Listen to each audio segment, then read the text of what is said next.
Welcome to my channel. आज इस lecture में हम ग्रुप थ्योरी से रिलेटेड एक एग्जांपल करने जा रहे हैं। The set G whose element are 1, 2, 3 up to p minus 1 defined an operation multiplication modulo p being prime is an abelian group of order p minus 1 with respect to multiplication modulo P. Statement ये है कि हमारे पास में कोई एक set जी दे रखा है जिसमें ये हमारे एलिमेंट है, जिसके लिए मल्टीप्लिकेशन मोडुलो पी हमारे पास एक ऑपरेशन डिफाइन है और पी अपना एक प्राइम नंबर है। तो हमें ये प्रूव करना है कि जो जी के इन एलिमेंट से जो सेट का जो ग्रुप बनता है वो एक अबेलियन ग्रुप होगा और अबेलियन ग्रुप का जो ऑर्डर है that means number of element उस अबेलियन ग्रुप में कितने हैं, p माइनस में 1 है। ये हमें प्रूव करना है। तो स्टार्ट करते हैं। सबसे पहले हमें अबेलियन ग्रुप प्रूव करने के लिए closure property, associative property, commutative property और inverse and identity element exist करता है, ये चीज़ हमें प्रूव करनी होगी। तो सबसे पहले अबेलियन ग्रुप प्रूव करना है तो हम ये सभी प्रॉपर्टीज सेटिस्फाई करेंगे। तो सबसे पहली प्रॉपर्टी हम क्लोजर प्रॉपर्टी लेके चलते हैं।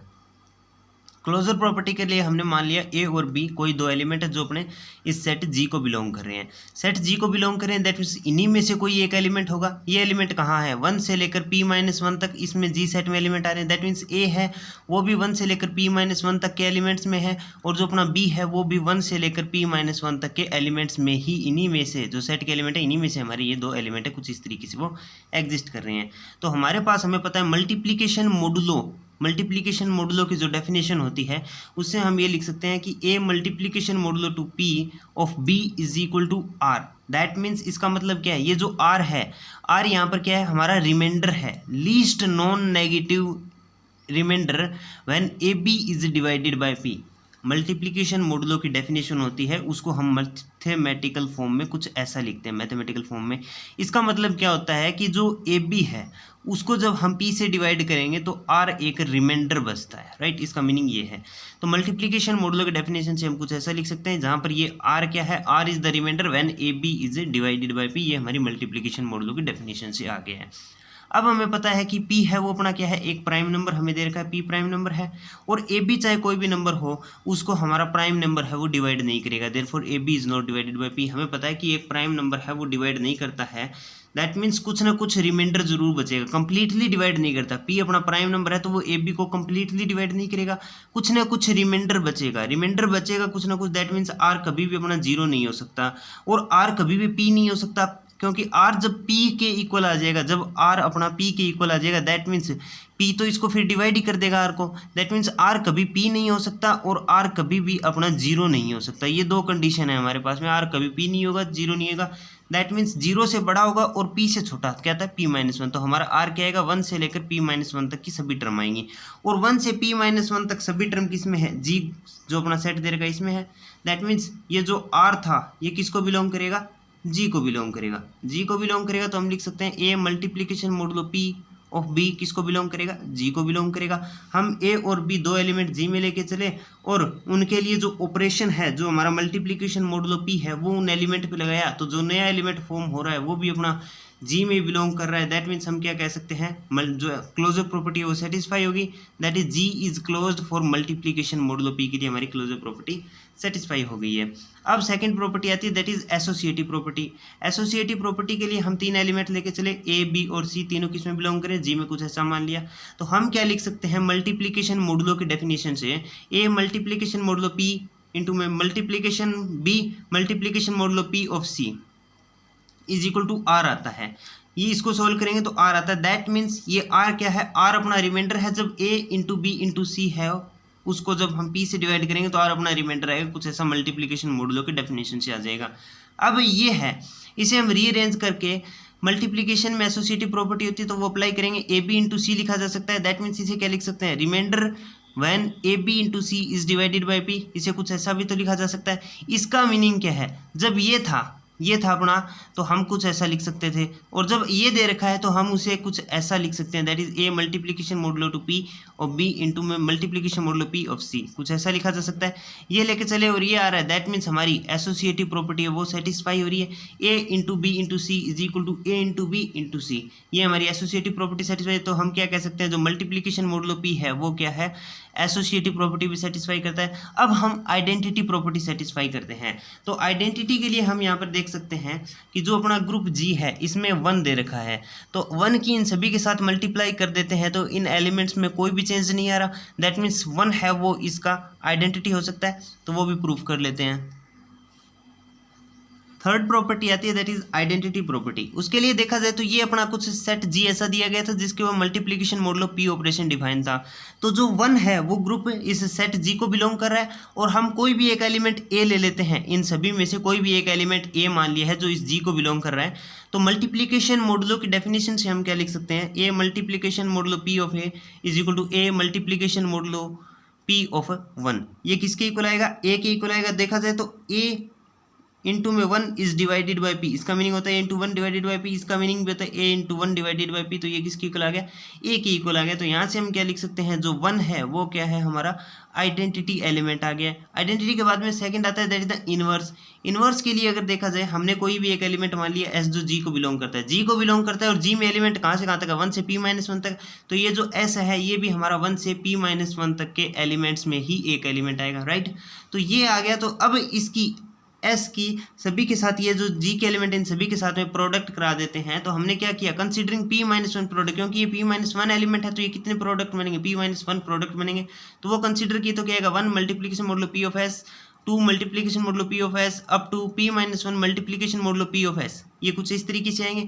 अब देखा जाए तो ये सारे के सारे एलिमेंट, ये जो एलिमेंट बने हैं ये सारे के सारे एलिमेंट क्या हैं, डिफरेंट हैं, राइट, डिफरेंट है। और इनमें से कोई भी दो इक्वल नहीं हो सकते, इक्वल नहीं हो सकते। दैट मीन्स हमने मान लिया कोई एक आई एलिमेंट है, इन्हीं एलिमेंट में से कोई एक आई और एक जे, दो एलिमेंट मान लिए, ए आई और जे दो एलिमेंट मान लिए। तो आई भी 1 से p-1 तक लाई करेगा और जे है वो भी 1 से p-1 तक कोई भी एलिमेंट हो सकता है। तो हमने दो एलिमेंट मान लिए, एक एलिमेंट मान लिया आई जो 1 से p-1 तक है और जो जे है वो भी 1 से लेकर p-1 तक के एलिमेंट में से कौन सा ही हो सकता है। और मान लिया कि आई है वो ग्रेटर देन है जे से, राइट। तो अब अगर हमारे पास में इनमें से कोई भी प्रोडक्ट है वो इक्वल नहीं है, राइट, इक्वल नहीं है, तो हम लेके चलते हैं कि उनमें से कोई भी दो जो प्रोडक्ट हैं p-1 ये जो प्रोडक्ट दिए गए इनमें से कोई भी दो प्रोडक्ट इक्वल हैं, कुछ ऐसा लेके चले। तो आई कोई एक एलिमेंट है जो ये 1 2 3 p-1 है, इनमें से कोई एक एलिमेंट है, और जे है वो भी 1 2 3 p-1 इनमें से एक एलिमेंट है। तो कोई भी दो प्रोडक्ट इक्वल हैं तो इन्हें कुछ ऐसा भी तो लिखा जा सकता है, i multiplication modulo p of s is equal to j multiplication modulo p of s. कोई भी दो हमने मान लिए, कोई भी दो हो सकते हैं, आई और जे की कुछ भी वैल्यू हो सकती है, वो 1 से p-1 के बीच में लाई करेगी, इन्हीं एलिमेंट में से हो गए, कोई भी वैल्यू हो सकती है आई और जे की। तो वो हमने मान ली। यहाँ पर हमने क्या कहा था कि कोई भी दो एलिमेंट इक्वल नहीं है, राइट। अब हम कह रहे हैं कि दो एलिमेंट हम इक्वल लेके चले और अगर हमारा कंट्राडिक्शन आ जाएगा तो ये सारे के सारे एलिमेंट अलग अलग हो जाएंगे। हमने ये कह रखा है all these element are of G and no two are equal, no two are equal. ये हमें चीज़ अब प्रूफ करनी है, ये हमें पता था कोई इक्वल नहीं है, अब ये प्रूफ करके दिखाते हैं इनमें से कोई भी इक्वल नहीं है। तो अगर इक्वल नहीं होगा तो ये सारे एलिमेंट कितने हो जाएंगे, p-1 एलिमेंट हो जाएंगे। और ये सारे किसको बिलोंग कर रहे हैं, ग्रुप जी को बिलोंग कर रहे हैं। ये सारे किसको बिलोंग कर रहे हैं, ग्रुप जी को बिलोंग कर रहे हैं। क्योंकि हमने सबसे पहले ये ग्रुप जी को क्यों बिलोंग करें, क्योंकि हमने क्लोजर प्रॉपर्टी सेटिस्फाई की थी, ए मल्टीप्लिकेशन मॉडुलो पी ये अपना किसको बिलोंग कर रहा था, ग्रुप को। सबसे पहले हमने ये प्रूफ किया था। तो ये जो p-1 प्रोडक्ट आए ये भी अपने ग्रुप को बिलोंग करेंगे। ये सारे एलिमेंट ग्रुप के हैं और ये एलिमेंट p-1 है, p-1 एलिमेंट है। ये सारे अगर डिस्टिंक्ट एलिमेंट है तो ये p-1 एलिमेंट है। तो ग्रुप का ऑर्डर क्या हो जाएगा, ग्रुप का ऑर्डर p-1 हो जाएगा। और यही चीज़ हमें प्रूफ करनी है, तो इसका प्रूफ देख लेते हैं। तो हमने मान लिया कि कोई भी दो एलिमेंट इक्वल हैं, इक्वल लेके चले हमने।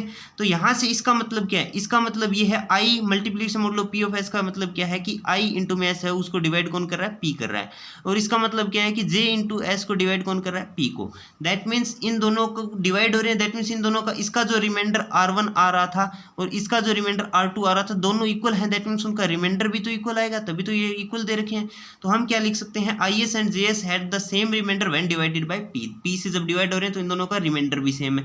रिमाइंडर अभी डिवाइड हो रहे हैं, रिमाइंडर सेम है तो इनका माइनस भी तो सेम आएगा remainder. That means i s minus j s is divided by p आएगा। तो इसे हम क्या लिख सकते हैं, i minus j into s is divided by p. कुछ ऐसा आ गया। अब देखो आई माइनस में जे, अब हमने क्या कंसिडर किया था, आई ग्रेटर देन जे, आई ग्रेटर देन जे, तो आई माइनस में जे है वो भी तो इन जी के ही एलिमेंट, आई और जे कोई भी दो एलिमेंट थे, आई ग्रेटर देन था जी से, तो आई माइनस जे भी तो अपना किसको बिलोंग करेगा, जी को ही बिलोंग करेगा, आई माइनस जे भी अपना जी को बिलोंग करेगा। और एस है, एक एलिमेंट एस है जो हमने यहाँ पर मान रखा है कि एस है वो जी में है, आई माइनस जे जी में है और एस भी अपना जी में है, तो हम क्या लिख सकते, यहाँ से क्या दिया गया है कि i minus j into s is divided by p दे रखा है, लेकिन ये पॉसिबल नहीं है। ये पॉसिबल क्यों नहीं है, क्योंकि पी अपना क्या दे रखा है, प्राइम दे रखा है, पी अपना क्या दिया गया है, पी एक प्राइम नंबर दिया गया है, और ए आई माइनस जे इंटू एस ये भी जी में बिलोंग कर रहा है और ये भी जी बिलोंग कर रहा है। और सबसे पहले हमने क्या प्रूफ किया था कि हमने सबसे पहले जो क्लोजर प्रॉपर्टी सेटिस्फाई की थी उसमें हमने लिखा था, दैट इज आपको एक बार दिखा देते हैं, ये रहा क्लोजर प्रॉपर्टी में हमने लिखा था कि जब अपना पी प्राइम है तो ए और बी कोई भी दो एलिमेंट थे जो जी को बिलोंग कर रहे थे, तो जो ए बी था वो क्या होगा, नॉट डिवाइडेड बाय पी आएगा, नॉट डिवाइडेड बाय पी आएगा, तो वहां पर जो हमारा आई माइनस में जे इंटू एस है ये भी अपना किस में है, जी में है, और ये भी जी में है, तो ये भी अपना किस से डिवाइड नहीं होगा, पी से डिवाइड नहीं होगा, राइट। तो हमारा आ ये रहा है कि ये डिवाइड हो रहा है पी से, ये डिवाइड हो रहा था तो ये भी डिवाइड होगा, लेकिन हमने अभी आपको दिखाया था कि ये अपना पी से डिवाइड नहीं होगा, क्यों, क्योंकि पी अपना प्राइम दे रखा है, पी अगर प्राइम है तो वो इसको डिवाइड नहीं करेगा, but this is not possible, क्यों, क्योंकि अगर आई माइनस में जे देखा जाए तो वो भी जी को बिलोंग कर रहा है, और एस देखा जाए वो भी जी को बिलोंग कर रहा है, और पी एक प्राइम नंबर है, पी प्राइम है, that means I minus j into s is not divided by P, ये नॉट डिवाइडेड बाय पी आ रहा है, और हमने अगर इन दोनों को इक्वल माना, दो एलिमेंट को, जो ये एलिमेंट थे जी के, इनको अगर हम इक्वल लेके चले तो हमारे पास में क्या आ रहा है कि ये डिवाइडेड बाय पी है, लेकिन ऐसा पॉसिबल नहीं है क्योंकि पी प्राइम है तो वो इसको डिवाइड नहीं करना चाहिए था, लेकिन आ ये रहा है कि ये इसको डिवाइड कर रहा है, दैट मीन्स जो हमारा अजम्पशन था कि ये दोनों एलिमेंट इक्वल होंगे वो अजम्पशन हमारा ट्रू नहीं है, ये दोनों कभी भी इक्वल नहीं हो सकते, तो हम क्या लिखेंगे, i multiplication modulo p of s वो कभी भी इक्वल किसके नहीं आएगा, j multiplication modulo p of s, right. तो ये दोनों अगर इक्वल नहीं है, इनमें से कोई भी एलिमेंट इक्वल नहीं है, तो ये सारे के सारे एलिमेंट क्या होंगे, डिस्टिंक्ट होंगे, सारे एलिमेंट डिस्टिंक्ट होंगे। एलिमेंट कितने हैं, पी माइनस वन है, पी माइनस वन एलिमेंट, और ये सारे के सारे ग्रुप जी को बिलोंग कर रहे हैं, तो ग्रुप का ऑर्डर कितना आ जाएगा, पी माइनस वन ऑर्डर आ जाएगा ग्रुप का, राइट। तो हमारे पास में आ जाता है कि i multiplication modulo p of s does not equal to j multiplication modulo p of s, दो कोई भी दो एलिमेंट इक्वल नहीं है, दैट मीन्स ये जो हमारे एन पी माइनस में वन जो प्रोडक्ट थे ये जो जी को बिलोंग करें, ये सारे के सारे डिस्टिंक्ट है, और ये टोटल पी माइनस वन में है एंड डिस्टिंक्ट पी माइनस में वन एलिमेंट है, राइट। अब ये p माइनस में वन एलिमेंट आ गया, तो ग्रुप का ऑर्डर कितना आ गया, p माइनस में वन आ गया, और हमें पता है कि जो g अपना सेट था, g सेट था, उसमें कौन कौन एलिमेंट थे, 1 था, 2 था, 3 था, अप टू p माइनस में 1 था, ये एलिमेंट थे, राइट। तो ये सारे भी जी को बिलोंग कर रहे हैं और जी में ये भी हैं, दैट मीन्स इनमें से ये जो p माइनस वन प्रोडक्ट है इनमें से कम एक एलिमेंट ऐसा होगा जो इस वन के इक्वल टू होगा, क्योंकि जी में वन है और ये सारे भी जी को बिलोंग कर रहे हैं, तो कोई ना कोई एक एलिमेंट तो ऐसा आएगा इन p माइनस वन प्रोडक्ट में जो इस वन के इक्वल होगा, राइट। तो यही हमने लिखा है, one of the product must be equal to one, कम से कम एक प्रोडक्ट तो इस वन के इक्वल आना चाहिए, तो वो हमने मान लिया R multiplication modulo p of s, s तो है 1 2 3 up to p minus one है, इनमें से ही हमने एक एलिमेंट r माना है, तो r multiplication modulo p of s किसके इक्वल आएगा, 1 के इक्वल आएगा। तो इसका मतलब क्या है, दो एलिमेंट उनकी प्रोडक्ट अपने पास में 1 के इक्वल आ रही है, दैट मीन्स वो एक दूसरे के इनवर्स हैं, दो एलिमेंट की प्रोडक्ट आइडेंटिटी एलिमेंट की इक्वल आ जाती है, दैट मीन्स ये एक दूसरे के इनवर्स हो गए, तो R is the inverse of S। तो हमने ये भी प्रॉपर्टी प्रूव कर दी इनवर्स की, that is every element of G is invertible, हर एक एलिमेंट में G का हर एक एलिमेंट इन्वर्टिबल है, तो इनवर्स की प्रॉपर्टी सेटिस्फाई होगी। अब अबेलियन के लिए एक नई प्रॉपर्टी रह जाती है, that is commutative property satisfy करना। तो कम्यूटेटिविटी के लिए हमने A और B कोई दो एलिमेंट मान लिए जो G को बिलोंग कर रहे हैं, तो मल्टीप्लीकेशन मॉडुलो क्या आएगा, A multiplication modulo P of B किसके इक्वल आएगा, रिमाइंडर जो लीस्ट नॉन नेगेटिव रिमाइंडर होता है जब AB is divided by P, when AB is divided by P। इसका मीनिंग क्या है कि AB को जब P से डिवाइड करेंगे तो जो लीस्ट नॉन नेगेटिव रिमाइंडर आता है वो हमारा मान लिया है, तो AB is divided by P है तो BA भी डिवाइडेड बाय P होगा, क्योंकि A और B G को बिलोंग कर रहे हैं, AB is equal to BA लिख सकते हैं। मल्टीप्लीकेशन में मल्टीप्लीकेशन ऑपरेशन एसोसिएटिव होता है, एसोसिएटिव क्या कम्यूटेटिव होता है, मल्टीप्लीकेशन ऑपरेशन कम्यूटेटिव होता है, तो AB इंटू में AB is equal to BA लिखा जा सकता है। तो यहाँ पर हम कुछ ऐसा भी लिख सकते हैं कि remainder least non negative remainder when b a is divided by p. और इसका मीनिंग क्या है कि b multiplication modulo p of a, कुछ ऐसा लिखा जा सकता है। ये लेके चले और ये आ रहा है, दैट मीन्स हमारा जो मल्टीप्लीकेशन मॉडुलो पी है वो क्या है, एक कम्यूटेटिव है। कम्यूटेटिव है तो हमारी सभी प्रॉपर्टी सेटिस्फाई होगी, closure property, associative property, inverse identity as well as commutative. और हमने यहाँ पर ये भी प्रूव कर दिया है कि उसका ऑर्डर कितना है, p माइनस में 1 एलिमेंट है, डिस्टिंक्ट एलिमेंट है g के, तो g का ऑर्डर कितना आएगा, p माइनस 1 ही आएगा। तो हमने यहाँ पर ये प्रूव कर दिया है कि g है वो एक अबेलियन ग्रुप है जिसका ऑर्डर क्या है, p माइनस में 1 है। Thank you.